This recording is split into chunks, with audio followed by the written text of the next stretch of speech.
Hey everyone, this is a very important lecture and one that I've actually been giving for a very long time. The first time I gave a talk based on this idea was probably around 2015.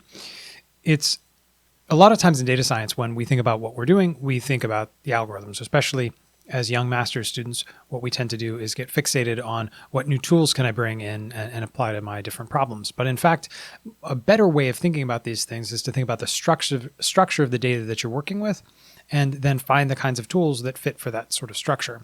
In fact, the history of generating all the algorithms that you're familiar with comes from the fact that we were looking at different types of data, different structures of data, and trying to exploit different relationships. And so today, this lecture that I'm going to give you, and it'll be a brief overview. It's about 15 minutes long, pretty fast. The key point here is to think about the structure of your data first before you start worrying about what types of algorithms you're going to use, because that will really help direct your path. So I like to think of this as, these sort of three roads in a wood, three different directions, but we'll sort of interpret it four different ways. So the first is really to start by looking at the traditional statistics. In traditional statistics, what we have is a situation where we have a longer matrix that's short and tall, tall and skinny. And in this matrix, we have more rows than we have columns. So we have a relatively small number of columns and a larger number of rows. We'll talk about that matrix in a little bit. And then we move to this phase of statistical machine learning, where we have a much smaller number of rows in comparison to the number of columns. And historically, these are data sets that were overlooked by statistics because it really wasn't particularly relevant to the kinds of things that we were doing. Next, we'll look at this graph analysis. We'll just touch on this. It deserves its own entire lecture. But for the time being, I want you to note that in this particular case, the rows equal the columns. And even this is a bit of a misnomer. Often what we're doing is we're thinking about the relationships between the rows and the rows. It just happens to be that R is equal to C. And finally, we'll move on to deep learning. And in deep learning, what we're really saying is we're going to go back to that very tall and skinny matrix. But in fact, it's not just a little bit bigger in terms of the number of rows. It's much larger in terms of the rows. So we signify it and think about it that row is much, much larger than the number of columns. So let's get started on the real beginning of the lecture. So in classical statistics, like I said, we have this scenario where we're thinking about a situation where we have a certain number of columns and we've got a larger number of rows. And in this situation, we're dealing with our matrix M. In this situation, what we're often trying to understand is whether or not each individual column will correlate with the label. So we've got our labels. This is our target, our Y. This can be our X and our Y. This can be the data on the target, the M and the L. That's the notation I prefer. And the key point here really for us is to understand that the typical question we ask is if there's a correlation, is the correlation strong enough? That is, can we look at the relationship between each of the individual columns and the labels to say that the relationship is real? Right? That's why we use p-values. We're using p-values because what we're saying is we believe that the likelihood of a relationship just due to chance is very low, given all of the different examples that we have in terms of the rows.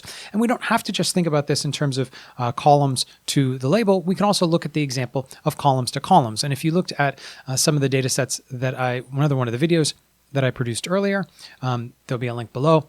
It actually deals explicitly with this question, which is if we have a very large matrix, what we can see is we can see relationships between the columns that just happen by chance. Now, in this particular data, we won't see that.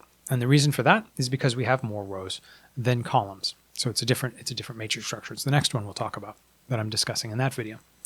And what I'd like to point out is that, there's lots of opportunities for each of these different columns to have a relationship with each other. In this situation, you can see that the matrix is much larger than if we're looking at a situation where we just want to see the correlation between the columns and the individual label. Now, in classic statistics, I like to think of it that this is a situation where it's expensive to collect both new features, new columns of data. So if you want to put a new sensor out, it's expensive to get that new sensor. If you want to take a new reading, it's expensive. That's historically true. But it's also expensive to get new examples. That is, getting new examples of R becomes problematic. So even if you're only using the same sensors, collecting another day's worth of data or going out and getting another user to participate, that becomes expensive. I like to think of this, the core question is here, sort of when can I quit? What we're being driven by, this notion of statistics early on, under many conditions, is how quickly can I stop collecting new types of data using new sensors or new features, and also how quickly can I stop collecting new rows of data because I'm certain that a relationship exists. Again, this is sort of based around the idea that we would like to understand the degree to which an individual column is correlated with the labels. And if we see a strong correlation, then that's a good sign that the relationship is real and we'd like to go forward. This is the classic example of if we have the descriptions of someone's health and one of them includes smoking, what's the correlation between smoking and developing lung cancer? That's the classic example that we use. Okay. So, from my perspective, what's really nice about this is if I come into a data set and I know that my client has collected data and they don't have a lot of it, they've highly curated the sources of data that they're looking for. That is, the columns are driven by like a subject matter expert who's very keenly aware that the features they're collecting should be related, they should be correlated to the outcome variable, that I may be able to use tools from traditional statistics to address some of the questions that they have. Oftentimes you'll see teams that do exactly this, and new master's students will come in and ask this very question, especially if they've had exposure to traditional statistics. Now, this core question really is, in addition to this idea of, when can I quit, the core question is, what's the correlation between the features and the targets? And I want you to hear that very specifically. Each individual feature, each individual column, and the target. What's that correlation? That's what really drives this analysis forward. So then we move into statistical machine learning, and this is really where my instructors come from. In this situation, what we have is we have a matrix that's much wider than it is tall. We call these short and fat matrices. In this matrix, the columns are much larger than the number of rows. Now, if you were well-trained in traditional statistics, you'd note that in this situation, we can get our labels off to the side, but what we find, if you were trained in traditional statistics, is that correlation matrix that we've come to believe, we can never get p-values that will tell us confidently that the relationships we're seeing are in fact fair. Now, this is really important to understand. The calculation in this matrix to try to identify what the correlation matrices are between these columns and this output, or these columns within themselves, we don't have enough rows of data to establish that the relationships are real and not fake. And this is, in fact, what I discuss in terms of the matrix about correlation and cross-validation in one of the lectures. So if you are interested in this, you should definitely follow up. So since we don't have this ability to have a correlation, to accurately compute how strong the relationship is between each of these columns, historically, statisticians just sort of overlooked this problem. It was a poorly posed problem. You should bring more subject matter experts to identify which columns you think are going to be the most important. But what we do in statistical machine learning very often is, because we can't actually calculate that correct p-value, that correlation matrix, we sort of make a simplifying assumption. We assume that the matrix, even though it's very wide, that many of the columns are unnecessary. And there's many different ways of doing this. We do it in very different ways. We can take something like principal component analysis and project it into a lower dimensional space. We can use random forest and sample across all of the space, but only use a subset of the total number of features at any particular time. We can use something like logistic regression and expressly either remove features or just decrease their importance. But the end result is to sort of truncate. One way you can think about it is to truncate this data matrix and only focus on a smaller number of features, either at one particular time or overall time, or in terms of the original data representation. Again, there are many different ways we can do this. But the key is that what you've done is you've compressed the matrix, and now with that more compressed matrix, you can start to reason about the relationships between this subspace and our labels. We still don't end up with a p-value, but at least we have the beginnings of the conversation. Now, in these data sets, what you can always remember is that there's lots of features to consider. So if I go into a client and they say, listen, I've got 100 features that describe our individuals, I only have 30 or 40 different individuals that I'm analyzing, then these tools from statistical machine learning may actually be the right way. Now, even if I have 4,000 or 5,000 examples, rows, but I have a couple thousand features for each individual, these tools really do work quite well because what they're going to help us to do is to understand that very over-parameterized space, that huge number of features that we have, we don't need them all. We'd like to identify which are the most important. That's a couple of different values for the client. It could be that the client no longer needs to capture all that data. It could be that insight as to what's most important will help inform the client's understanding of what the individuals, the examples are actually going through, what their situation are. So you can use the insight in a couple of different ways. Again, the core question is, which of these features are in fact really useful? What is going to matter. Again, we don't get a p-value, but we don't have a correlation, but we do have a notion of how they relate over. And we have different interpretations of how to think about what those relationships are based upon what the algorithm is. Next, we have graphical analysis, graph analysis. So when we think about graph analysis, often what we're thinking about is we're thinking about something that looks like a social network. And the key that I'd like to point out is that in these situations, the rows equal the columns. Now, it's a bit of a misnomer here because, in fact, what this really means is that rows, the elements of the rows, your individuals, are on both the vertical and the horizontal axes. So it's really rows, comma rows. It is the same elements, and you're asking the relationship between each of these elements. But it's important to note that when R does equal C, that is the elements in the rows and the elements of the columns are often, in this case, whatever the individuals are. And this tells us a relationship. So what are the relationships between person A and person C and person D? There's a strong relationship between one and a weak relationship between the other. And this individual has no relationships with anyone else. This stuff is really quite cool. I will make a video later on about how you can take data sets and turn them into graphs, because one of the interesting things about graphical analysis is often this representation of the problem it's just that. It's just a representation, and it represents one relationship. If you were thinking about students, we could ask the question, which students have you taken classes with? And you might imagine all the students that you've taken classes with, you have an edge, and everyone you haven't, you don't have an edge, and we can see this very large graph and see lots of structure that would be helpful. But we might want to think about the kinds of relationships between students radically differently, in which case we'd have to generate a different graph. Again, we'd still have a matrix where we'd have the users on one side and the users on the other. So, our rows and columns would be equal. But we will sort of follow through with that work a little bit later.